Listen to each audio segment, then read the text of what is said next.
A'udzubillahi minasyaitonirrajim. Bismillahirrahmanirrahim. Rabbi shlih li sadri wa yassir li amri wahlul 'uqdatam min lisani yafqahu qawli. Subhanaka la ilma lana illa ma 'allamtana innaka antal alimul hakim. Subhanaka la ilma lana illa ma 'allamtana innaka antal alimul hakim. Subhanaka la ilma lana illa ma 'allamtana innaka antal alimul hakim. Assalamualaikum warahmatullahi wabarakatuh. Alhamdulillahilladzi anzala sakinata fi qulubil mu'minin liyazdadu imana ma'imanihim. Asyhadu an la ilaha illallah wahdahu la syarikalah wa asyhadu anna Muhammadan abduhu wa rasuluh. Allahumma sholli ala Muhammad wa ala alihi wa sahbihi wa man tabi'ahum bi ihsan ila yaumiddin. Qala Allah ta'ala fil karim, a'udzubillahi minasyaitonir rajim. Ya ayyuhalladzina amanu taqullaha haqqa tuqatih wa la tamutunna illa wa antum muslimun. Sebelumnya saya mohon maaf pakai kacamata hitam bukan sok gaya. Karena kacamatanya ketinggalan di motor. Jadi mohon maaf ini kalau kurang sopan. Tapi keren juga sih.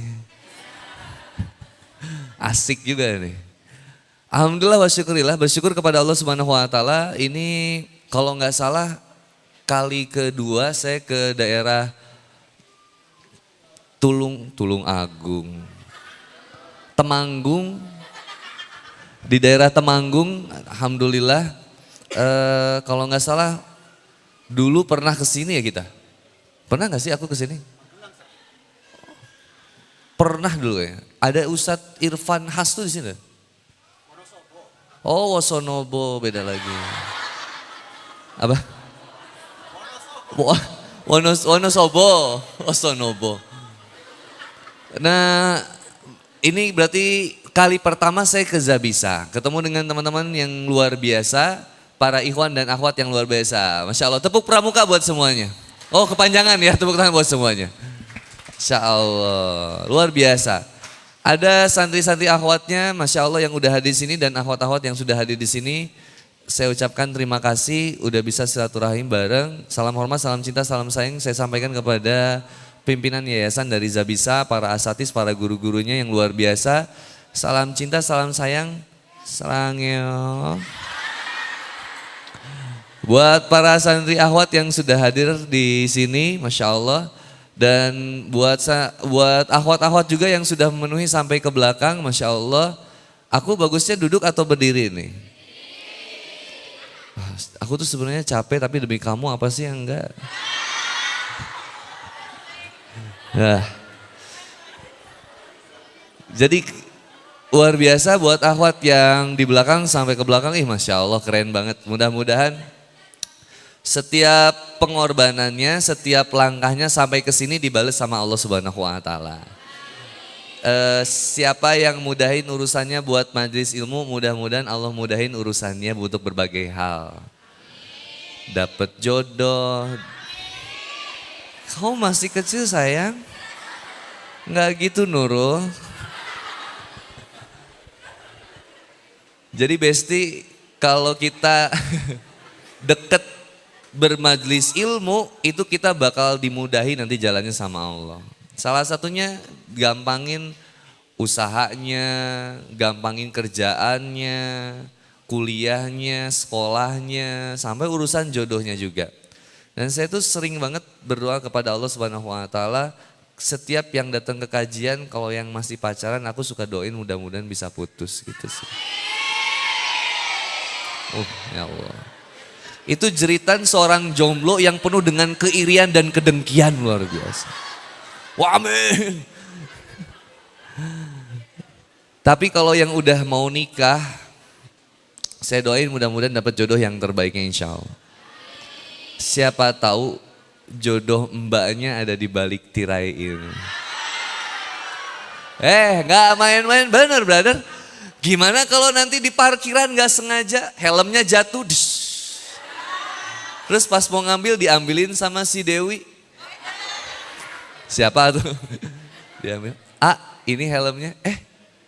Iya teh. Insya Allah langsung pada saat itu kan. Ceng.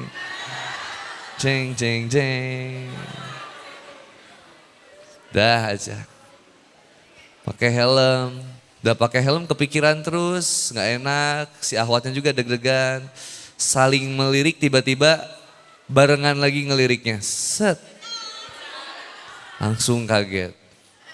Atas nama cinta. Langsung akhirnya mohon maaf teh. Apakah saya boleh ta'aruf? Maafin. Saya anaknya udah 2. Itu suami saya. Oh langsung. Wih. Dah jodoh mah gimana cara Allah aja. Jodoh bagusan pilihan kita atau pilihan Allah? Kenapa kita suka cari sendiri, browsing di Instagram, stalking mantan? Capek tahu nggak? Buat laki-laki, kenapa harus memfollow IG akhwat? Jawab dengan jujur, hey. Sampai artis dangdut antum follow? Biar apa? Itu rusak mata dah. Seseorang yang senantiasa ingin berubah menjadi lebih baik itu bisa dilihat dari Instagramnya insya Allah. Apa yang dia follow, apa yang dia posting itu mencerminkan bagaimana dirinya. Yang sering posting Korea, yang dia punya dia follow akun-akun Korea, ya udah ketebak dia berarti seneng Korea gitu. Drakor banget. Kalau Kang Boni alhamdulillah saya nggak ada waktu buat nonton film Korea itu. Terlalu wasting time gitu. Ngabisin waktu. Saya terlalu sibuk ngafalin Quran, baca hadis gitu aja. Jadi saya nggak tahu itu kemarin ada 25, 21, kemudian ada Forecast Love and Winter and Summer, kemudian Business Proposal, terus kemudian ada juga film Hometown Caca-Caca 16 episode itu Hong Banjang sama si Dusik itu ya. Hyejin. Si Min Ah, sekarang ada film baru si Min Ah itu sama itu sekarang. Kim Sen Ho juga udah mau mulai muncul lagi. Tapi saya nggak terlalu ngikutin karena saya terlalu sibuk ngapalin Quran itu saya. Tapi kemarin Kim Sen Ho ada kasus sama penyiar berita itu mantan pacarnya juga itu katanya yang disuruh aborsi. Tapi saya juga nggak terlalu ngikutin lah. Apalagi Ikatan Cinta. Saya nggak tahu juga. Sekarang udah episode 987 ya berapa? Anaknya namanya siapa Andin? Subhanallah tahu. Saya emang nggak ada waktu buat gitu tuh. Kemarin Liverpool sama Real Madrid champion menang kah? Liverpool kalah. Tapi saya tetap YNWA, You Never Walk Alone. Liverpool tuh tagline-nya syar'i banget, YNWA, You Never Walk Alone. Kamu tuh nggak pernah jalan sendirian. Innallaha ma'ana. Atau YNWA itu bisa jadi You are nothing without Allah. Kita tuh nggak ada apa-apanya kalau tanpa Allah. Sebenarnya saya bawa tema apa ya ini? Stop baperan, mari berperan. Jadi anak muda, permasalahan yang pertama itu permasalahan cinta itu masih jadi permasalahan nomor 1. Tahu nggak? Ada berapa banyak wanita yang kemudian disakiti di setiap harinya di Indonesia? Yang sering disakitin cewek atau cowok?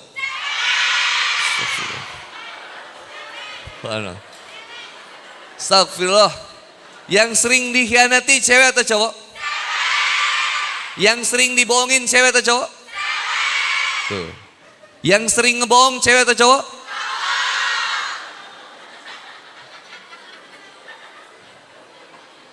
Yang sering ngebohong cewek atau cowok? Berarti omongan aku gak akan dipercaya.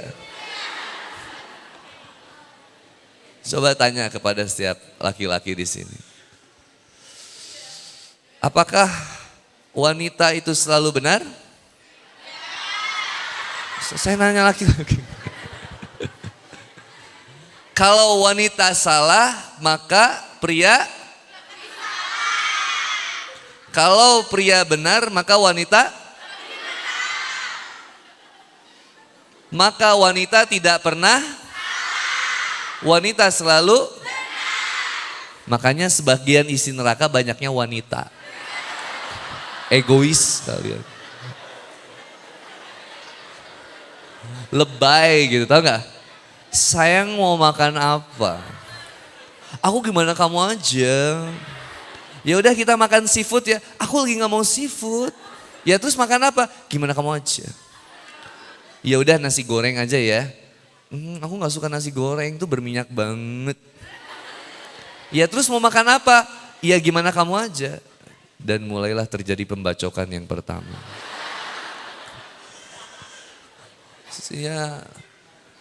Permasalahan wanita ini, anak muda, permasalahan anak muda ini luar biasa. Permasalahan cintanya. Salah penempatan cintanya, bermasalah kehidupannya. Hati-hati ah. Udah capek-capek ngapalin Quran, terdistrak, terganggu hanya gara-gara seseorang yang jauh di sana. Ngapalin Ali Imron, jadi inget si Imron. Makanya ada kisah anak santri mau nikah, dites itu santri-santrinya, teman-teman ya yang suka sama anak kiai. Pas yang datang, siapa namanya? Ma'un. Baca surat Al-Ma'un. Baca.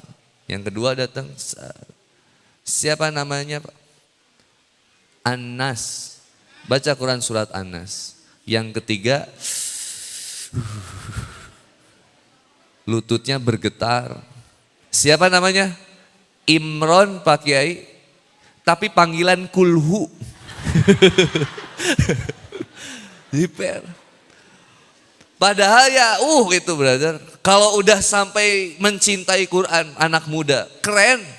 Seneng gak punya suami yang jago baca Quran, seneng gak? Kayak tadi yang baca, siapa yang baca? Mana? Mana Raffi? Tidur? Oh ke belakang. Punya suami suara kayak gitu, seneng gak?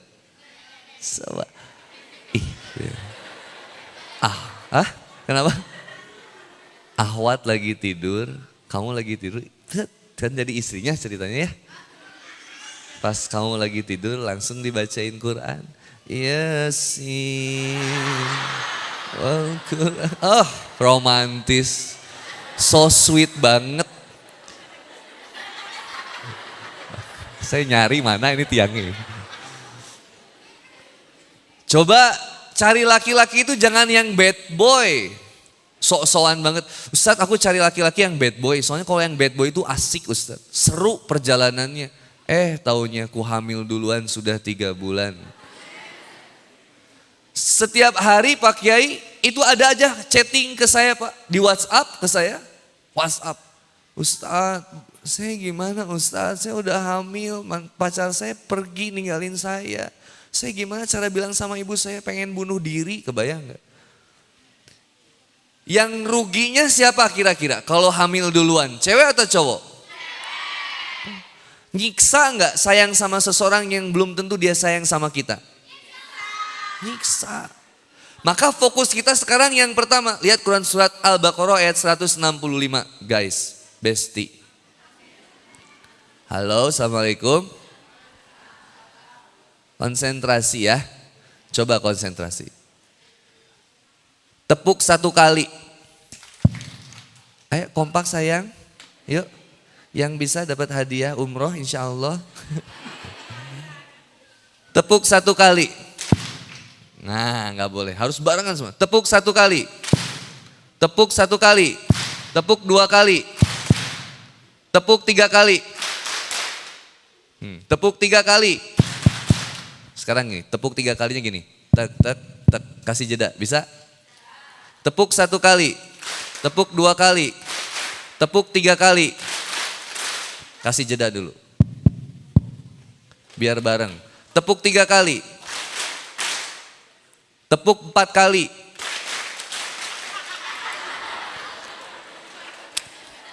Berarti kasih jeda. Dek, dek, dek, dek. Tepuk 4 kali. Tepuk 4 kali.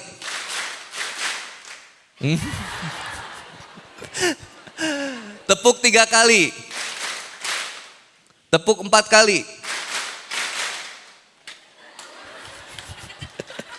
Tepuk 5 kali.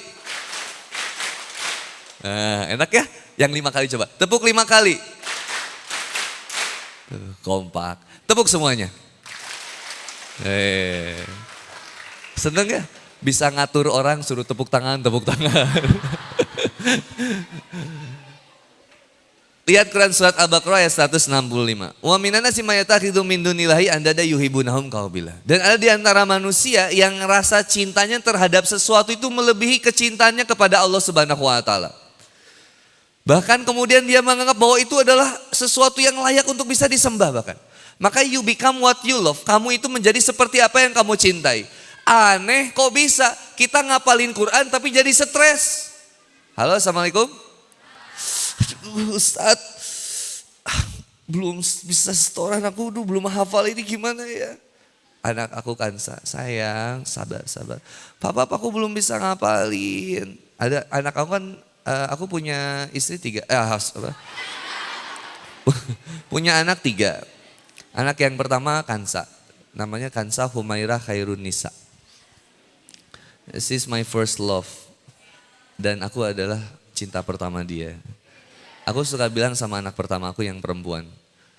Suatu kesuksesan bagi seorang ayah adalah ketika kamu suatu saat nanti nikah, kamu bakal cari suami kayak ayah. Kayak papap. Terus dia bilang, Pap, kata Kansa, aku tuh gak akan pernah dapetin laki-laki yang lebih baik dari papap. So sweet. Cium keningnya. Love you Kansa. Love you papap.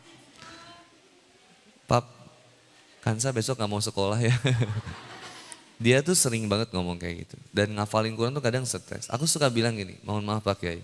Saya suka bilang kalau anak tuh harus menikmati Quran. Harus mencintai Quran. Loh itu sebuah kegagalan ketika saya membuat seseorang anak itu trauma dengan Quran. Maka ketika seorang anak, terutama anak saya, ketika dia menghafalkan Quran tapi penuh dengan tendensius stres, saya bilang sayang, enjoy it. Read the Holy Quran with your heart. Baca Quran ini dengan hatimu sayang. Bukan dengan tuntutan yang ada padamu sayang. Papa gak pernah minta kamu jadi penghafal Quran. Tapi Papa minta kamu menjadi seseorang yang menikmati dan mencintai Al-Quran. Karena ini perkataan kasih sayang dari Allah. Enjoy it sayang. Maka kemudian dia berusaha enjoy dengan mendalami kisah-kisahnya dulu. Sampai akhirnya dia, Pap aku penasaran tau gak Pap sama kisah Fir'aun. Aku pengen ngapalin surat yang banyak ceritanya tentang Fir'aun loh Pap. Kayaknya seru ya Pap. Seru sayang, coba deh ngapalin. Coba dibaca deh, baca dulu. Dia tertarik berikutnya. Alfil ceritain dulu, Papa kasih ngobrol dulu. Kadang Papa suka ngobrolin ke Kansa. Kansa, kebayang gak? Kan kita tahu ya surat Alfil ya. Itu nama burungnya burung apa? Jadi burung itu kan bawa apa? Bawa batu ya. Batunya panas gak? Aku nanya gini ke Kansa, Kansa lihat nih hebat gak ini burungnya? Burungnya bisa bawa batu yang panas dan bisa menghancurkan tubuh pasukan Abraha pada saat itu, tapi tidak menghancurkan dirinya. Kebayang gak maksudnya? Dia kan bawa batu panas ya, kok gak kepanasan sih? Pernah mikirin itu? Kan lucu ya itu ya. Kadang aku kan suka kepo ya Ustaz ya. Ini burung ababil, burung lewat, bawa batu-batu yang panas yang akan dilempar. Kok bisa hebat ya? Burung ini kemudian gak membakar, gak yang sampaikan kalau kita bawa gelas panas kitanya kepanasan gak? Hah? Kepanasan ya? Ini burung bawa batu panas tapi burungnya gak ada. Burungnya bawa aja, kemudian diluncurin. Coba lihat Kansa, hebat banget gak kasih sayang Allah, kehebatan Allah. Bisa ngejadiin batu yang panas bisa dibawa sama burung tapi burungnya gak ngerasa panas. Keren gak? Ceritain Abraha. Tahu gak siapa nama gajahnya Abraha? Yang tahu 50.000 rupiah. Gajah yang dinaikin nama Abraha tuh namanya siapa? Iya. Mahmud, 50.000 rupiah. Insya Allah. Kok tahu sih itu Masya Allah ya hebat ya. Ini browsing langsung hebat. Cepet. Suuzon. Apa dek iniin estafetin ke sana. Mohon maaf. Makasih ya. Oke, gimana? Oh, foto bareng. Insya Allah kayak jumpa fans loh ya, saya tahu sih ya. Oh iya, oke. Makasih banyak. Enggak.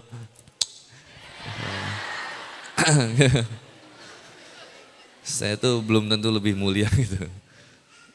Nah, enjoy gitu bacanya. Maka kenapa bisa seorang penghafal Quran itu nggak ngapalin Quran, nggak ngerasa enjoy dengan Qurannya. Harusnya enjoy dan pede. Sekarang ini kita punya permasalahan brother. Permasalahannya adalah suka membesarkan rasa tapi tidak mau merasakan kebesarannya. Kita tuh selalu membesarkan rasa, saya lemah, saya males, saya lagi capek, aku lagi sakit. Semakin dibesarkan rasanya, semakin besar rasanya makin rusak kita juga. Kalau yang negatif, kalau sesuatu yang negatif terlalu dibesar-besarkan maka jadinya begitu. Semakin kita ngerasa lelah, makin lelah kita jadinya. Semakin kita ngerasa capek, makin capek kita jadinya. Semakin kita ngerasa sakit, makin sakit jadinya. Seseorang itu kuat, manusia itu kuat. Ternyata yang lemah itu adalah pikirannya. Pikirannya yang menganggap bahwa dia itu lemah. Makanya kalau lagi putus cinta, akhwat, jangan pernah membuat dirimu semakin jatuh terpuruk dengan cara kamu dengerin lagu yang mellow. Kenapa harus dengerin lagu yang mellow? Dengerin Quran coba. Baca ayat tentang neraka langsung gitu. Jadi, astagfirullahaladzim, nggak akan inget mantan. Ini lagi diputusin, gagal nikah, malah dengerin lagu-lagu yang bikin kita jadi melendoy. Melendoy itu apa ya? Allah tuh nggak suka kepada hambanya yang kelemar-kelemar gitu. Kelemar-kelemar itu apa? Letoy, lemah. Ya itu, melendoy itu kelemar-kelemar. Allah tuh gak suka sama hambanya yang suka kelemar-kelemar dan kurang satset gitu. Kurang gesit gitu. Kurang mau bergerak gitu. Kita ini diajak sama Allah Subhanahu wa taala untuk menjadi seseorang yang kuat, penuh semangat. Jadi kalau ada akhwat di sini yang belum putus, saya saran minta putus dari sekarang. Tapi kalau diputusin itu gak usah jadi apa? Kau mutusin aku setelah aku berjuang bertahun-tahun demi kamu. Enggak Redolfo, aku gak bisa kayak gitu. Gak usah lebay. Kalau diputusin sama seseorang, udah langsung balikin suasananya. Balas, harus savage. Aku emang nunggu diputusin sama kamu. Dan selama ini asal kamu tahu, kamu tuh selingkuhan aku. Kok kamu kurang ajar banget, jadi selama ini kamu selingkuh. Kamu gak tahu aja. Dah ya, selesai ya nih ya. Bye, thank you. Dah tinggalin. Yang jadi sakit hati siapa? Dia. Kita pulang ke rumah, baru di kamar. Udah belakangan.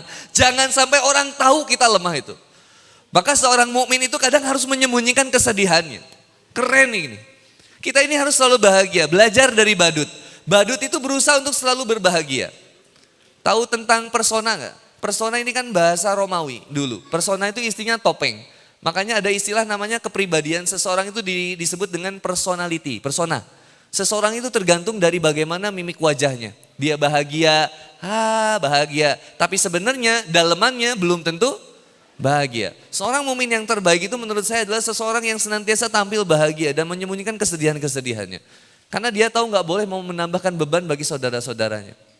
Maka dia akan selalu tampil sebagai seorang yang bahagia, penyemangat, senantiasa bisa berjuang. Meskipun sebenarnya dalamannya dia rapuh. Tapi dia ingat bahwa dia bisa menyelesaikan permasalahan yang ada di dalam dirinya. Tapi dia harus jadi solusi bagi setiap orang yang ada di sekitarnya, bahkan kemudian umat yang lainnya. Kalau kita pikirin seperti itu brother, terlalu lemah kalau kita terus memikirkan tentang diri harus begini, harus begini, harus begini, harus begini. Selalu ingin mendapatkan ini, itu, tersiksa banget. Maka kita harus menyadari satu hal, bahwa apa? Bahwa Allah selalu punya cara untuk menguatkan mentalitas kita. Personality, mentality, morality, sampai spirituality. Allah selalu punya cara untuk menguatkan itu semua. Caranya gimana? Lah kita dihadapkan dengan banyak berbagai macam ujian. Biasanya ada kopi sih. Tapi gak apa-apa lah. Saya gak boleh berharap kepada makhluk. Kata guru saya kalau kamu lagi tausiah jangan pernah minta apa-apa. Pokoknya semuanya udah diatur nanti sama Allah. Kalau memang kopi itu dibutuhkan oleh Kang Boni, Allah akan datangkan kopi itu ke sini. Ada cangkirnya, tapi ketutup. Ini cangkirnya ada tuh, tapi ketutup. Mungkin hiasan, makanya saya nggak berani minum karena masih disegel. Dah lah, saya mah berharap dah sama Allah. Kayak emang kalau udah rizkinya itu nanti kopi itu bakal datang. Tapi Honey Bonnie nggak boleh minta, dah. Bisa kopi, bisa Pocari Sweat dingin, tapi udahlah, nggak usah terlalu berharap. Ya, dosa itu kan. Insya Allah, saya nggak terlalu berharap apa-apalah.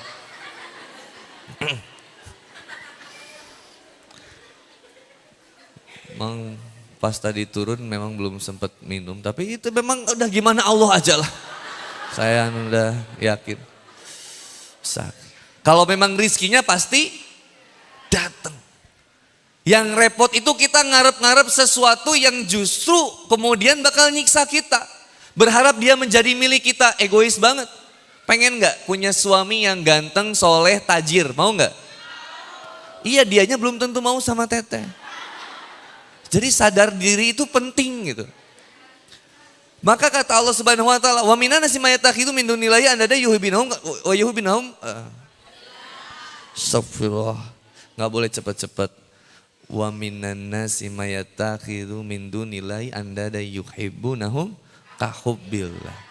Jadi manusia menjadikan sesembahan lain selain Allah dan dia mencintai sesuatu itu justru melebihi cintanya kepada Allah. Harusnya sama Allah yang kayak gitu. Totalitasnya sama Allah. Kenapa anak muda sekarang justru sama pacarnya? Pernah lihat baca kemarin yang di Jawa Tengah enggak? Seorang laki-laki menjual gentengnya, jendelanya, TV-nya, kasur emaknya demi untuk membelikan hadiah bagi pacarnya. Kemarin lihat di TikTok yang viral, pasangan muda-mudi in the hoy di rumah kosong berbaju pramuka. Tercoreng pramuka jadinya kayak gitu. Siswa-siswi SMP berhubungan seksual. Coba sedih gak bacanya kayak gitu? Kayaknya ada kopi. Tapi padahal saya gak minta, jadi kesannya saya maksa gitu ya, maaf ya. Insya Allah ini soleh ada. Saya waktu masih kecil ini saya lagi apa ya? Lagi belajar oh ada muka saya ini. Pak, aduh Pak Kiai saya maaf nih, saya nggak enak kalau ada muka saya gini, ya Allah gede banget lagi. Ini dia sok soleh banget sih Mane. Ini kayak terlalu apa ya, dia sebel banget sih. Sok-sok gaya, giginya gede juga dia. Subhanallah. Ini yang saya tanyain sama Pak Kiai ini, beres acara ini spanduk ini bakal jadi apa? Biasanya dipakai nanti Idul Adha nih buat duduk teman-teman. Didudukin muka saya sama ibu-ibu dipakai daging, torpedonya ditaruh di muka saya. Astagfirullahaladzim. Pelecehan. Wes, boten nopo-nopo. Sehingga akhirnya yang anak muda unggulkan apa? Syahwatnya brother. Main games, Mobile Legend, Point Blank, FF, game burik. Enggak bercanda. Kan aku mainnya COD. Ada lagi yang puter slot. Pengen kaya dengan cara cepat main judi Zeus. Astagfirullah. Yang ahwat main gamesnya apa sih ahwat? Roblox, Minecraft. Worm. Apa sih itu yang ular-ularan? Cacing itu. Subway runner. Ada yang kemarin chicken run, ayam nyebrang.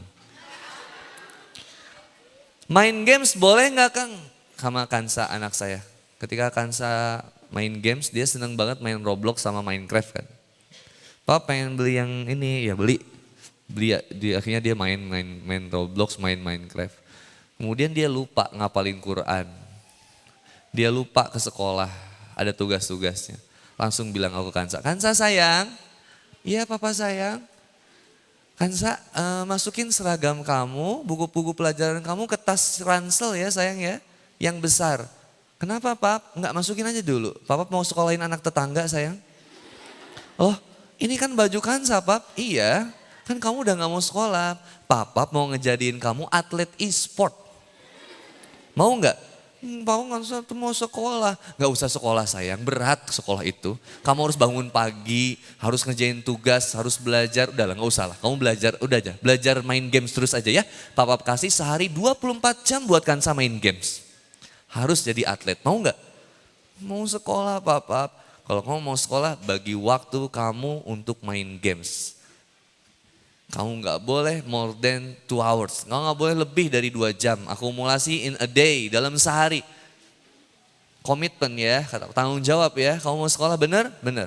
Ya udah, drop your phone and then talk to me. Kamu simpen handphone kamu sekarang ngobrol sama papa. Apa cita-cita kamu? Kamu mau apa? Kamu mau ngapain di sekolah?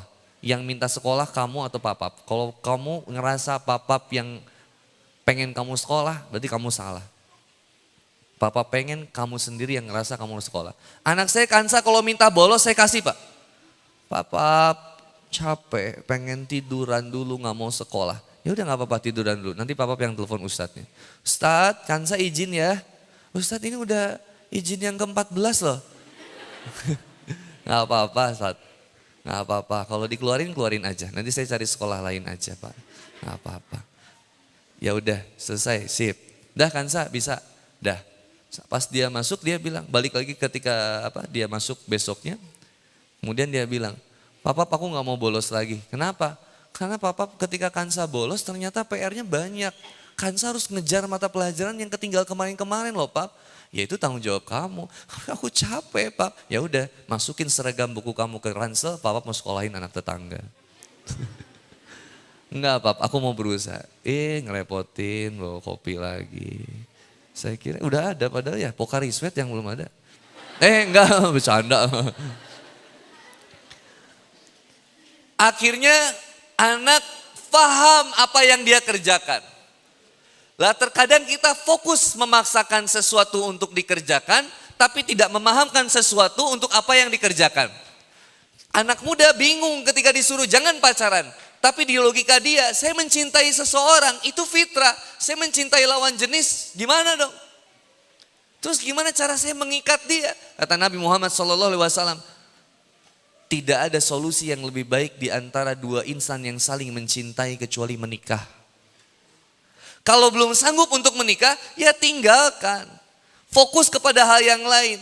Brother and sister Villa, untuk stop baperan dan siap untuk berperan, saya sampaikan ada 3 yang harus kita rubah. 1 head, 2 hand, 3 heart. Yang pertama head, pola pikir kita. Pola pikir kita ini yang bermasalah. Terkadang kita pengen minum kopi dulu sebentar.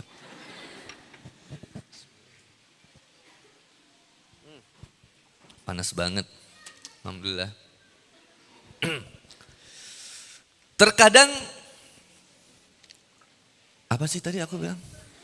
Pola pikir ya. Pola pikir.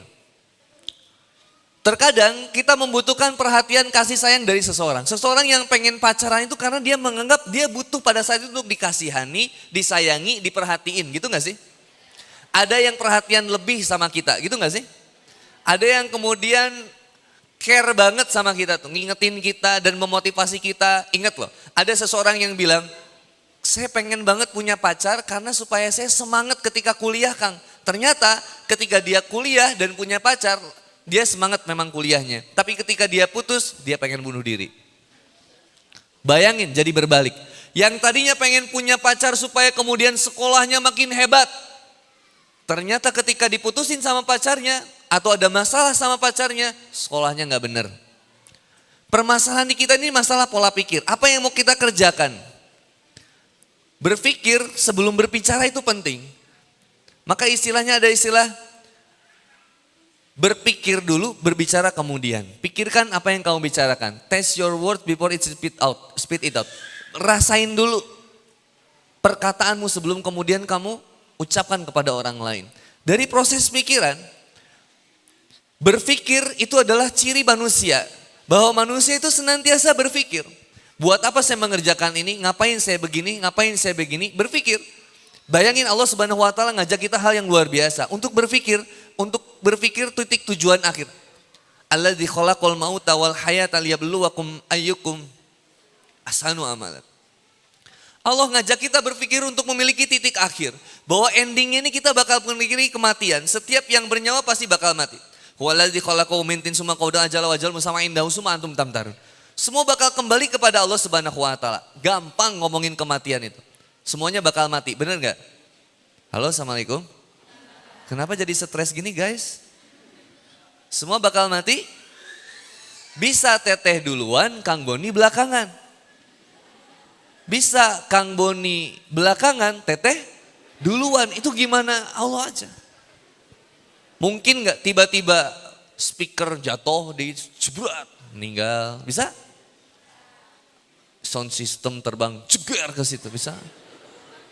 Gimana Allah aja? Kalau udah waktunya bener nggak? Ada yang bisa nahan. Kemarin di daerah Panjalu, Ciamis ada bus yang nabrak rumah. Ada kisah yang menarik. Ada seorang suami istri, istrinya itu dipatok ular, mohon maaf. Istrinya dipatok ular. Dan itu beracun. Lalu dibawa ke rumah sakit, dirawat dan dinyatakan sembuh. Ketika pulang dari rumah sakit bersama suaminya, ternyata suami istri ini meninggal ketabrak bus. Apa pelajaran hikmah yang kita dapat? Dia nggak mati sama ular, tapi dia memang harus menjemput kematian dengan tabrak lewat bus. Dulu di Sukabumi, Jalan Gekbrong, ada satu kontainer remnya blong dan nabrak semua itu. Yang ditabraknya angkot, motor, mobil, sampai truknya itu masuk ke rumah. Saya ambil hikmah di situ, nggak ada yang aman.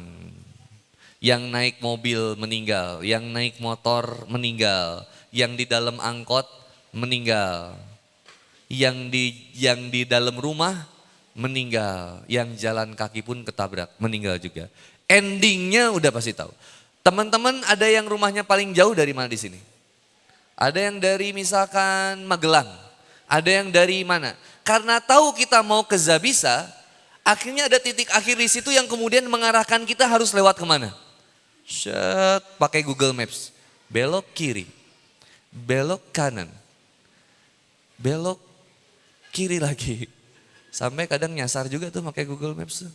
Sampai akhirnya sampai ke sini karena ada tujuan akhirnya. Kebayang nggak? Ada titik awalnya tapi nggak ada titik akhirnya, nggak jelas kehidupannya. Maka Allah Subhanahu Wa Taala mengatakan bahwa kemudian ingatlah kepada ujungnya tentang kematian.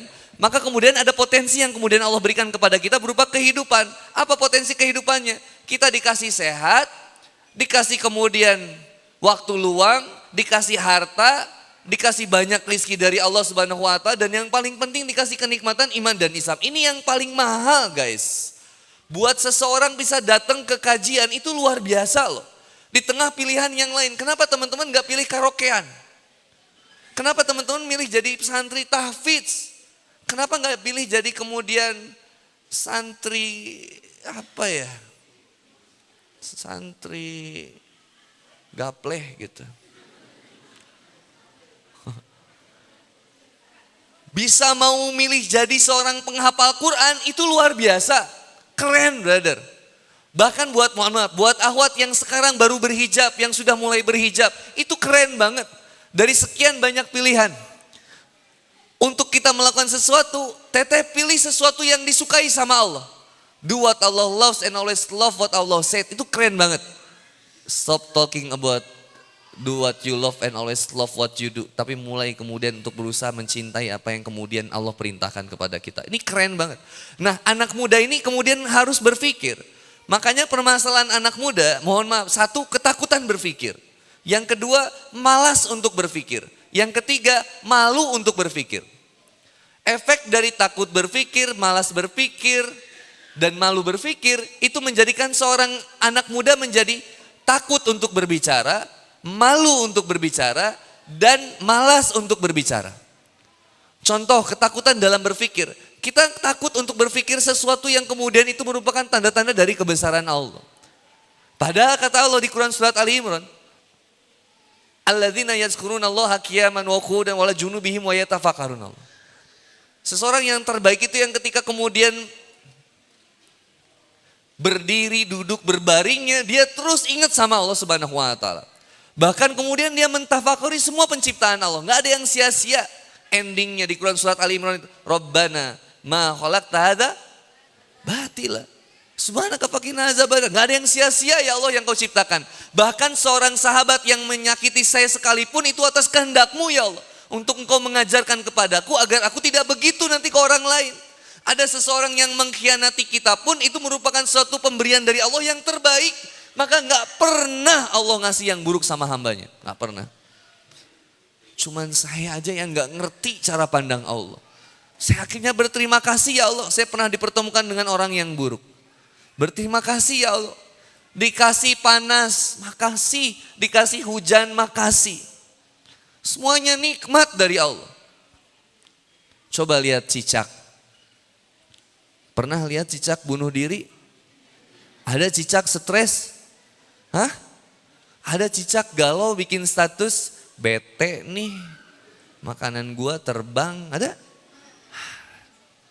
Cicak menikmati kehidupannya. Meskipun dia di atas dinding dan makanannya terbang, tapi dia tidak pernah berputus asa dan mengeluh di hadapan Allah. Tapi ada manusia yang mengeluh tentang makanannya. Halo, Assalamualaikum. Ada seseorang yang mengeluh tentang makanannya, ada? Kalau 17-an di Zabisa suka ada lomba 17-an gak Bu? Gak ada.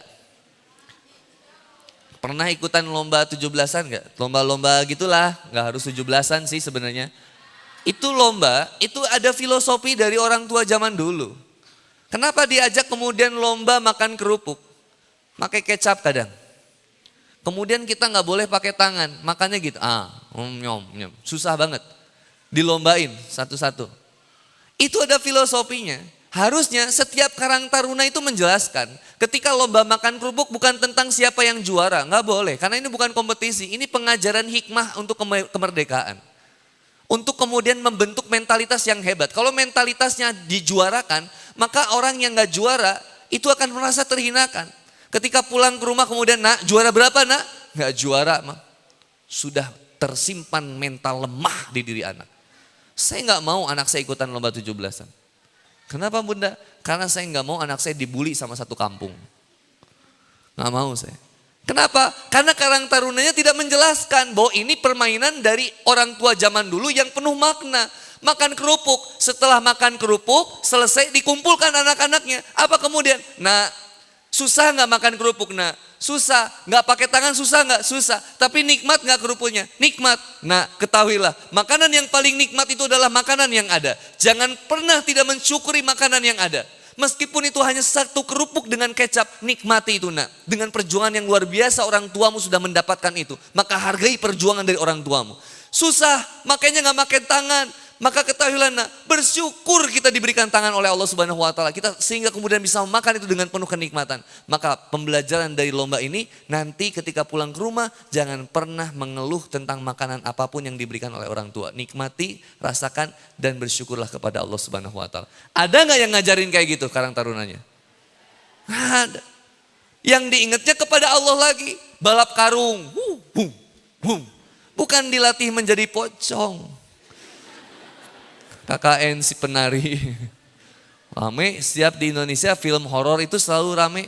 Tapi tadi saya bahas juga di Muntilan. Saya bilang gini, kenapa sih hantu itu harus selalu wanita? Makanya nanti kalau ketemu kuntilanak, di sini bahasa Jawanya kuntilanak apa? Sama. Kalau kuntilanak lagi nangis, jangan dijauhin. Malam-malam datengin. Kenapa coba? Kuntilanak itu dia hopeless, udah pakai gamis belum kebeli hijab. Kasih hijabnya supaya dapat hidayah. Cobain nanti ya bawa hijab. Teman-teman Zabisa kalau ada kunti kasih hijab. Sis, bismillah isi komah ya. Coba. Nice itu. Kenapa hantu harus selalu wanita? Halo? KKN si penari, tang ting nang ding, cewek.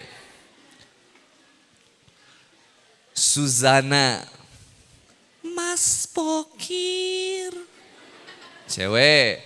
Si manis jembatan jembatan Ancol. Cewek. Dan selalu wanita itu menjadi kuat ketika dia sudah meninggal dan menjadi hantu. Bener, pernah gak berpikir gitu? Ya Pak ya. Artinya kenapa? Ini pelecehan ini. Wanita itu dianggap lemah ketika dia hidup di dunia nyata. Tapi dia menjadi superior dan begitu kuat justru ketika di dunia goib. Maka Suzana bisa membalas ketika itu siapa yang membunuhnya. Si manis jembatan Ancol akhirnya bisa membalas dendam keburukan dari setiap laki-laki. Dan juga hantu-hantu yang lainnya. Semuanya wanita. Dan laki-laki selalu ditempatkan sebagai seorang yang menyakiti hati wanita. Menyakiti wanita. Padahal enggak gitu juga. Kamu belum ketemu orang yang pas aja. Nih orang yang sebelah sini coba. Mau cari laki-laki itu di tempat kajian. Jangan di Holy Wings. Astagfirullahaladzim online. Ya bolehlah kalau ada yang tobat di situ juga. Maka teman-teman yang dirahmati oleh Allah Subhanahu wa taala. Kenapa saya tadi bahas hantu sih? Hah? Oh, hijab ya tadi. Pola pikirnya dulu. Lihat teman-teman, saya pernah sampaikan masa ini enggak? Setiap orang itu mustahil bisa tobat kalau dia enggak sadar. Mustahil bisa sadar kalau enggak ada informasi. Kang Boni lagi ngomong, ini penyampaian arus informasi. Informasi, tahu, sadar, mau, mampu, bertahan, berkembang. Seseorang bisa berubah karena ada informasinya. Teteh dihijab, ada yang datang ke sini karena ada informasi. Ketika dapat informasi, maka teman-teman jadi tahu. Ketika teman-teman tahu, dari pengetahuan ini teman-teman bakal sadar. Masalahnya, manusia itu terkena jutaan informasi setiap harinya. Dari apa yang dia lihat, dari apa yang dia dengar, dan dari apa yang dia rasakan. Informasi kebagi dua, jadi penting dan tidak penting. Ada informasi yang trash sampah, nggak usah diingat. Biasa aja, lewat aja. Nikita Mirzani mau tarung sama kemudian Dinar Cendi. Permasalahan Torik dengan Puji yang kemudian digugat sama pengacara Farhad Abbas karena terlalu lebay, keuuannya tingkat tinggi. Dan juga permasalahan-permasalahan yang lainnya. Ini informasinya nggak penting, nggak perlu diingat gitu. Loh kenapa saya ingat ya? Makanya teman-teman yang dirahmati oleh Allah Subhanahu wa taala, perbanyak arus informasi yang positif. Jangan pernah berpikir sesuatu yang negatif. Ingat, you become what you think. Kamu kuat itu tergantung dari pikiranmu. Kalau kita udah bilang gak bisa, maka gak akan pernah bisa. Tapi kalau kita bilang bisa, bismillah, gas, maka kita akan pasti bisa. Siapa yang berputus asa dengan pikirannya, siap-siap dia akan menyesal dengan kehidupannya. Kenapa? Karena yang dipikirinnya akan melemahkan mentalnya. Apa kemudian orang yang sakit itu harus dimotivasi, bukan kemudian dilemahkan. Kang Boni kalau nengok orang yang sakit pasti harus ceria. Nggak usah yang, aduh kamu ya Allah hampir mati ini. Itu yang mati, yang sakit juga wah repot. Kak kalau datang ke yang sakit itu saya selalu bahagia. Assalamualaikum, Masya Allah. Sehat bro? Ya gini lemes, enggak kuat. Semangat kaki biasa aja kali. Yuk semangat. Doain ya Kang Boni supaya bisa cepat sembuh. Udah sembuh. Udah sip semangat. Nih minum ini sehat insya Allah. Sok minum air putih bismillah. Iya Kang minum. Nah Kang ini saya lemes banget Kang. Kayaknya saya tuh udah kemarin divonis kayaknya ini cuma sampai 2 bulan saya. Enggak besok juga keluar. Enggak Kang bisa saya 2 bulan Kang. Kayaknya ini saya cepet bakal meninggal ini. Ya udah saya doain cepet meninggal atuh. Ya jangan Kang, ya udah kalau gitu cepet semangat sembuhnya. Kita main badminton lagi. Insya Allah. Sok semangat. Harus digituin. Jangan yang gak tega lihatnya. Aduh sis. Wah udah tambah dia. Ngelihat kita jadi wah sakit. Mati. Udah semangatin dong. Lihat yang sakit. Lihat yang putus asa. Semangatin, antar kita harus semangatin. Kadang kita jauh dari orang tuanya ngafalin Quran. Ada yang kemudian kuliah jauh dari orang tuanya. Semangatin guys. Saling semangatin. Kalau kita yang nggak nyemangatin, orang lain yang nyemangatin, bahaya.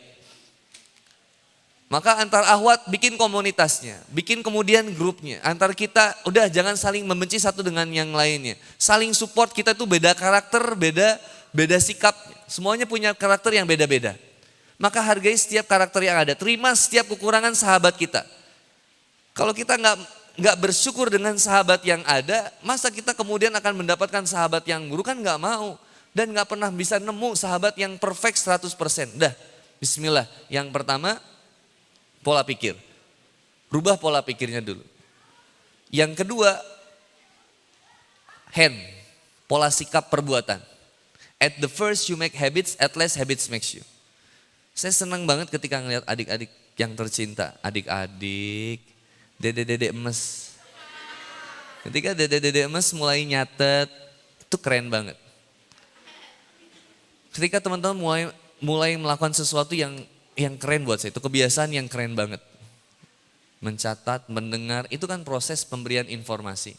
Ketika teman-teman tahu, teman-teman sadar, maka teman-teman kemudian akan diberikan kemampuan untuk melakukan sesuatu itu. Yang pertama guys, pola pikir ketika sudah berubah, maka pola sikap akan kemudian ikut berubah juga.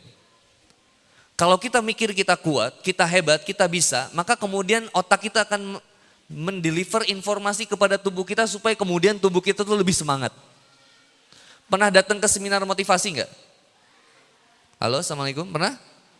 Semangat enggak itu ketika datang seminar motivasi? Semangat banget, tapi ketika keluarnya itu belum tentu. Semua tergantung balik kepada dirimu. Maka sama ketika mendengarkan tausiah ini, teman-teman semangat untuk lebih dekat sama Allah Subhanahu wa taala. Teman-teman berusaha untuk menempatkan Allah sebagai puncak cinta yang tertinggi dalam kehidupan kita. Tapi kemudian kita akan dihadapkan dengan realita yang terkadang kemudian kita meragukan eksistensinya Allah. Kalau saya itu berusaha untuk senantiasa nikmat memandang apapun yang diberikan oleh Allah. Namanya juga latihan. Tapi kemudian saya selalu bersyukur karena akhirnya saya merasakan bagaimana kasih sayang Allah kepada hambanya itu gak pernah pudar, gak pernah hilang.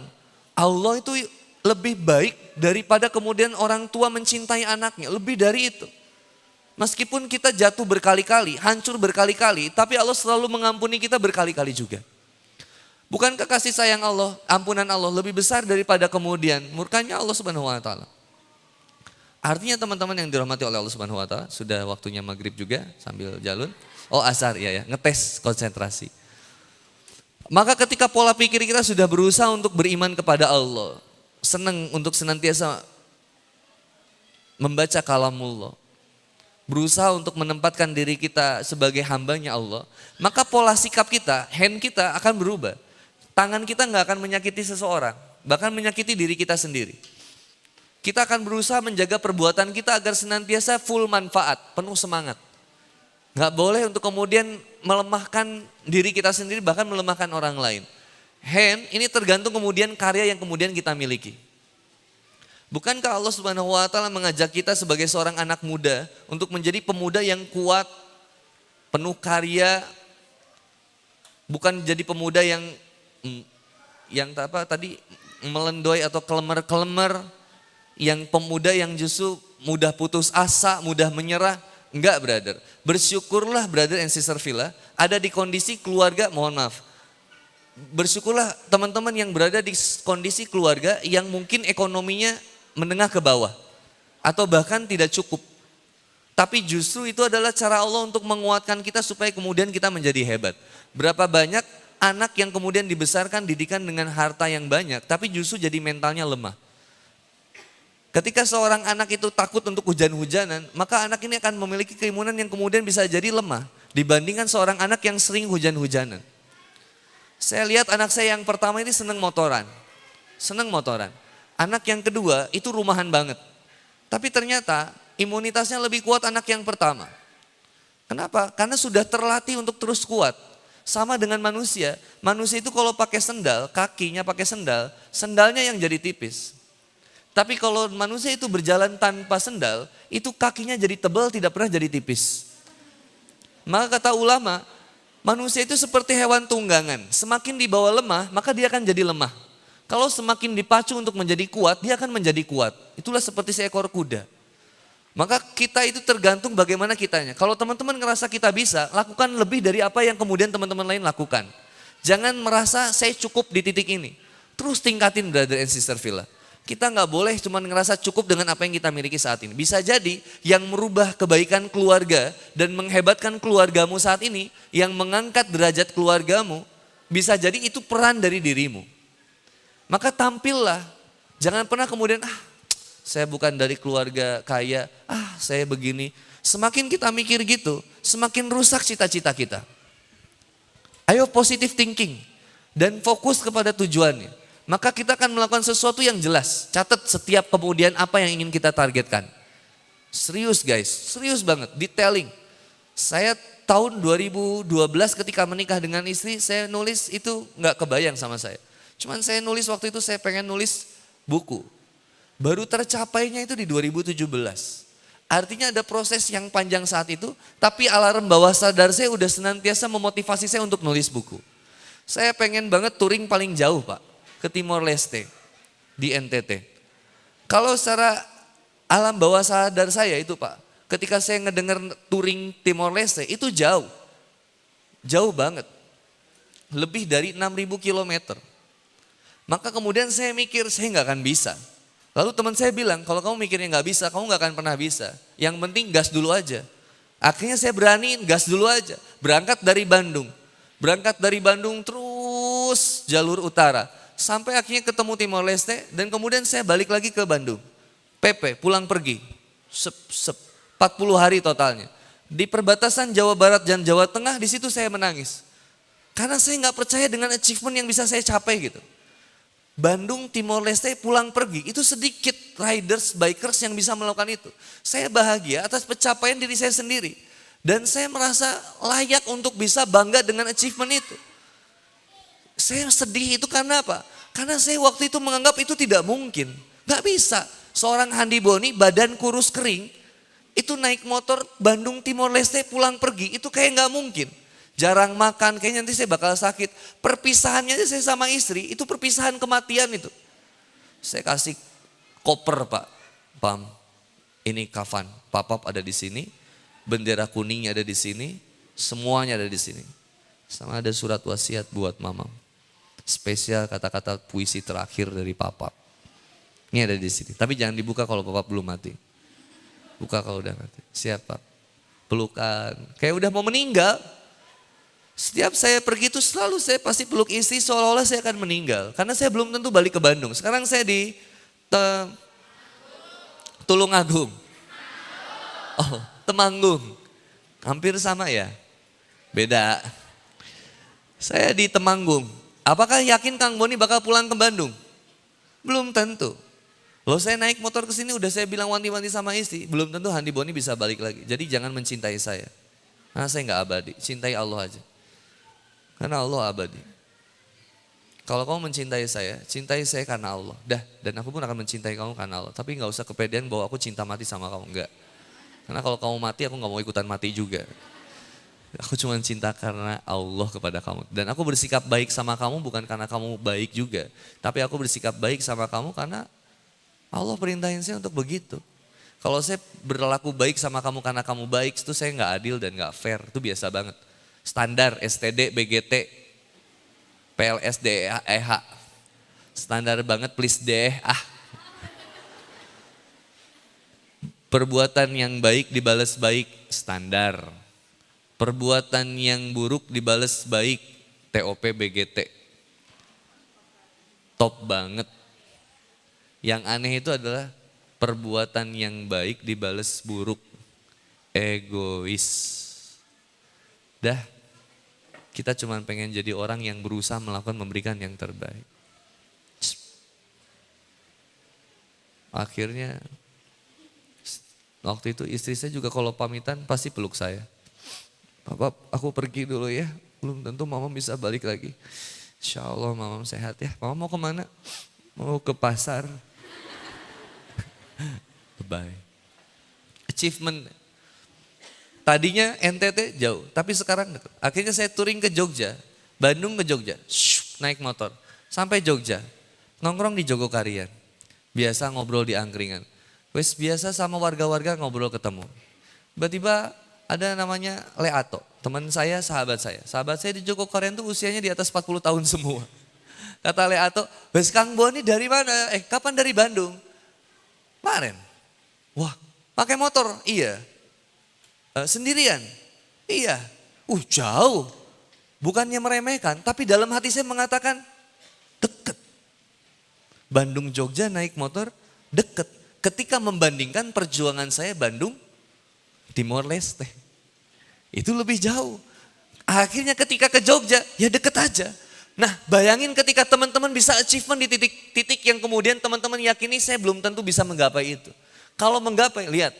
Bukankah teman-teman yang tadinya belum 30 juz, itu belum hafal sama sekali.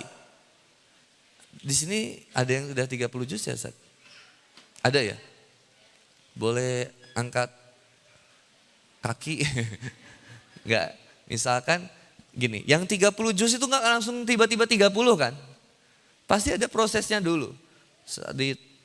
Dari Al-Fatihah mungkin, dari juz 30, terus naik, terus pelan-pelan, kan gitu ya. Saya ada kisah ketika teman saya ini seorang preman. Teman preman tuh diceritain kisah Imam Syafi'i yang melihat aurat wanita itu betis. Teman saya bilang gini, "Bang, jaga pandangan, karena pandangan tuh bisa ngehancurin hafalan kita." Dan ada kisah ketika Imam Syafi'i kemudian melihat betis seorang wanita, maka gugur hafalannya. Preman ini menjawab dengan enteng, "Insya Allah Ustaz, aman buat saya Ustaz." "Kenapa?" "Nah, saya kan gak hafal apa-apa." Jadi kayak gak ada beban gitu hidupnya. Mas gak ada motivasi. Nah, teman-teman yang dirahmati oleh Allah Subhanahu wa taala. Pola sikap. Satu pola pikir, yang dua pola sikap. Pola hand tadi, hand, kerjaan, karyanya. Rencanain loh, rencanain segala sesuatu yang terbaik. Yang terakhir, yang ketiga, heart. Pola rasa. Jangan pernah membesarkan rasa, tapi rasakan kebesarannya. Head, hand, heart. Head, hand, heart. 3H ini penting untuk merubah diri kita menjadi lebih baik lagi. Jangan sekedar nongkrong dengan yang sepantaran, tapi nongkronglah dengan orang yang lebih tua supaya kita lebih banyak pengalaman karyanya. Lebih banyak pengalaman akan karya yang udah dia kerjain. Pengalaman hidup yang dia udah jalanin. Nah, heart ini yang saya, mohon maaf, yang saya sampaikan bahwa penting untuk kita menjaga hati kita. Salah satunya menempatkan tentang apa yang kita cinta. Saya pernah bikin video yang direkam sama teman-teman Teras Dakwah. Bahwa saya meyakini puncak cinta tertinggi itu selalu mencintai meskipun tidak dicintai. Selalu menyayangi meskipun sering disakiti. Selalu membersamai meskipun sering ditinggalkan. Selalu merindukan meskipun tidak dirindukan. Artinya puncak cinta tertinggi itu selalu banyak berkorban. Dan itu gak apa-apa. Karena saya lihat Nabi Muhammad SAW juga begitu.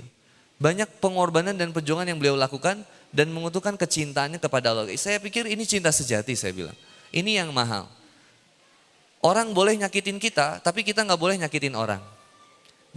Sehingga saya punya pola pikir gini loh Pak Ustadz, Pak Kiai. Bahwa jadi orang beriman itu sebenarnya gak enak. Dari cara pandang manusia. Karena orang lain itu boleh marah. Orang yang beriman gak boleh marah. Orang yang lain itu boleh bersikap buruk sama kita, tapi kita harus bersikap baik. Wala tastawil hasanatu wala sayyi'ah, idfa billati hiya ahsanu fa idzal ladzi bainaka wa bainahum adawatun ka'annahu waliyyun hamim wa may yulaqaha illal ladzina sabaru.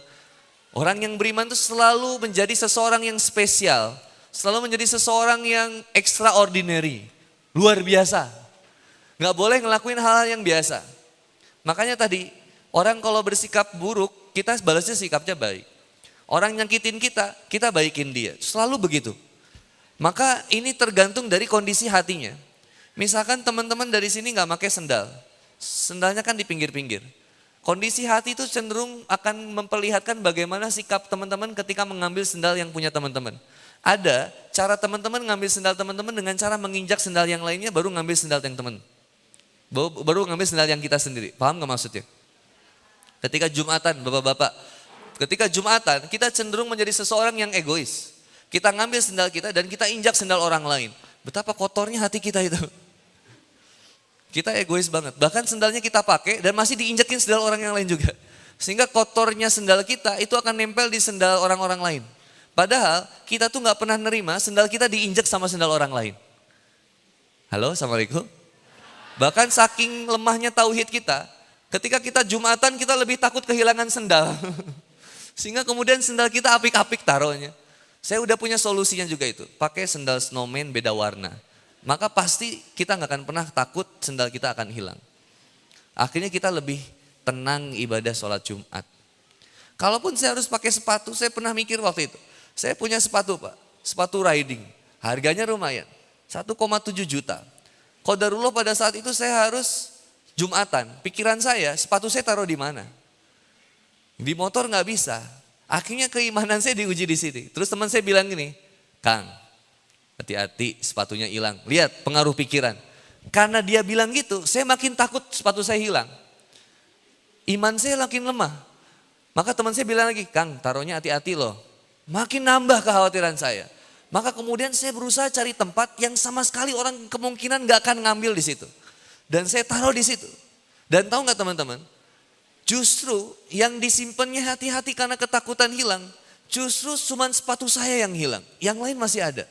Yang lain tuh pasrah, ditaruh aja di pinggir. Dah yuk bismillah masuk. Oh saya cari dulu tempat mana? Sini nih.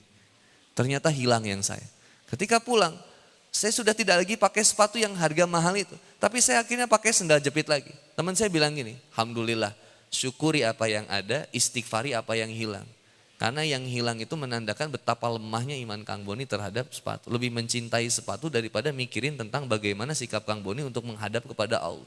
Yang jadi repot di situ, maka Kang Boni gak akan pernah khusyuk sholatnya. Ya benar juga. Karena mikirin sepatu. Yang lebih ngeri lagi, orang yang pakai sendal snowman datang ke masjid ketika Jumatan tapi pola pikirnya harus dapetin sendal Eiger. Itu yang luar biasa. Pola pikirnya teman-teman. Nah ini tergantung dari kondisi hati. Teman-teman pernah bunuh nyamuk gak? Ada orang yang tega banget bunuh nyamuk pakai raket pembunuh nyamuk. Yang gigit satu yang dibunuh sekeluarga. Loh teman-teman gak pernah memiliki hati yang lembut ya? Kalau saya tuh mau bunuh nyamuk tuh saya sekarang mikir 2 kali. Setiap saya mau tepuk, astagfirullahaladzim. Gimana kalau dia adalah seorang ayah yang disayangi anak-anaknya? Dah gak jadi tepuknya. Pernah lihat cicak putusin ekornya gak? Pernah tanya gak ke cicaknya? Kenapa harus putus? Kan bisa diobrolin baik-baik. Saya mohon maaf nih sambil sharing ngobrol aja. Saya tuh seneng banget ngobrol sama hewan, termasuk kucing. Kucing oren, si Anabul. Saya seneng banget Pak. Kenapa? Karena saya pikir kucing itu juga bisa mengerti bahasa saya. Ini saya aja sih. Nah, ketika saya ke sama tetangga kalau saya ngobrol sama kucing, saya berusaha untuk mengerti kucing, perasaan kucing. Sampai